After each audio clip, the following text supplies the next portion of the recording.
Robots, sunspots, and a former NASA astronaut. They're just some of the things that are planned for this Saturday's big event at the Space Foundation Discovery Center. And of course, Pluto. Don't forget Pluto, right? John Martin gets a sneak peek right now at the event and the latest on the dwarf planet. John?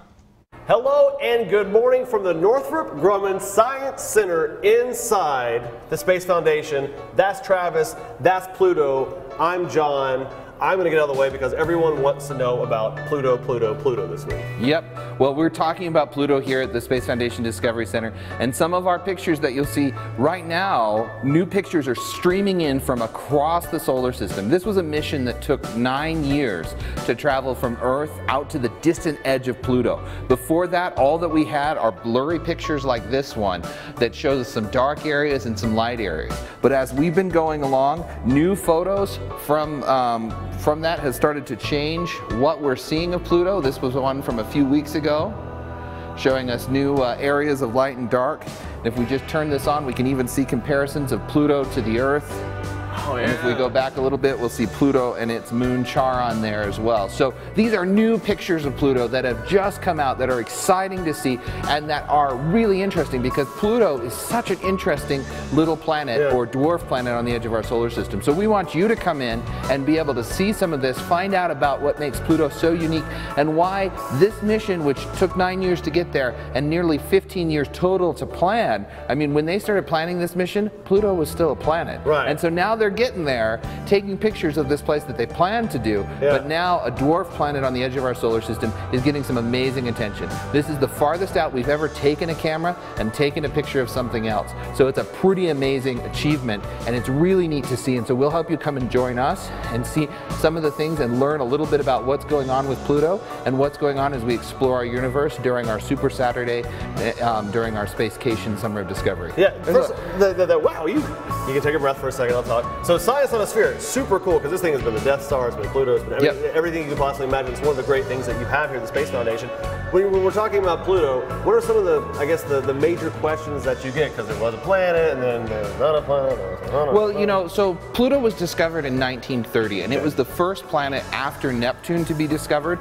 When Neptune was discovered, that was in the 1700s. So you're talking about during the Revolutionary War was the last time that a planet was discovered. So in 1930, Pluto was discovered and it was really excited. We'd never seen anything else like it. But then 2005 comes along and a scientist finds another planet, and this planet is bigger than Pluto and it's called Eris, and suddenly it throws everything into question. If we're going to say that Eris is a planet, how many other planets the size of Pluto do we have to call? There are asteroids in the asteroid belt that are bigger than Pluto. Pluto is smaller than our moon. Do we call our moon a planet?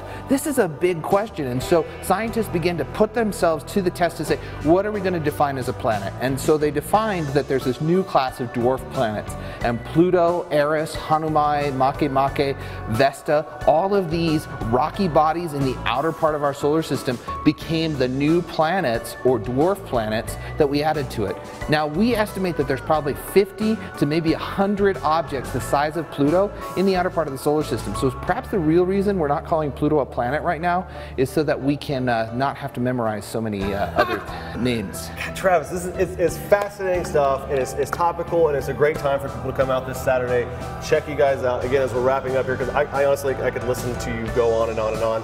What do people need to know about getting here this Saturday? Okay, well this Saturday will be open from 10 until 5 o'clock. We're on the corner of Garden of the Gods and Arrows West Drive, 4425 there. You can check us out online at spacefoundation.org/museum, and you can find out more about our programs. We've got an astronaut coming to visit. We've got a girls robotics team once again. We've got all sorts of exciting hands-on crafts and activities. If you saw some of the other things we were doing earlier, we're playing with spray paint. We're going to make goop that looks like the galaxy.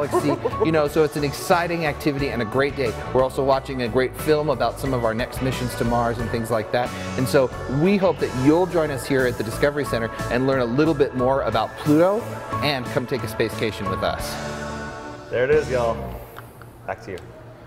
How can you not be excited just listening to him, right? It is so exciting. Yeah, it is. What a great time. And check it out. It's right here in our own city. We're going to have more from the Space Foundation Super Saturday event a little bit later.